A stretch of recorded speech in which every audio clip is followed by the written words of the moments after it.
ایک بھائی پوچھتے ہیں کہ اگر کسی مسجد میں جماعت ہو چکی ہے تو کیا اسی مسجد میں دوسری جماعت قائم کی جا سکتی ہے؟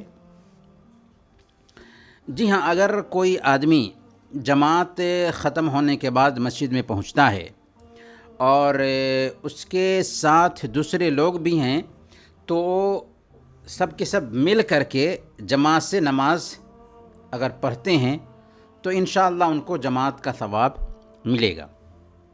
سنن ترمذی کی روایت ہے، حضرت ابو سعید خدری رضی اللہ تعالیٰ عنہ بیان کرتے ہیں کہ ایک آدمی اس وقت مسجد میں آیا جبکہ اللہ کے رسول صلی اللہ علیہ وسلم نماز سے سلام پھیر چکے تھے۔ آپ صلی اللہ علیہ وسلم نے جب اس کو دیکھا تو فرمایا کہ ایکم یتجر علی ھذا، تم میں سے کون ہے جو اس کے ساتھ اجرت میں شریک ہوگا، یعنی ثواب میں شریک ہوگا؟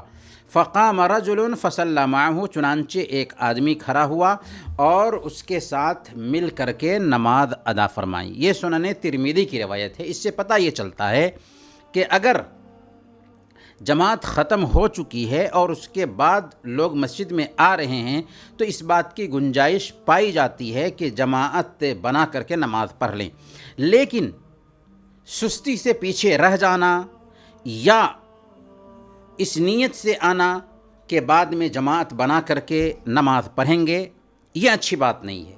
اور یاد رکھیں کہ جو پہلی جماعت ہوتی ہے اس جماعت کی جو اہمیت ہوتی ہے دوسری جماعت کی وہ اہمیت قطعاً نہیں ہو سکتی۔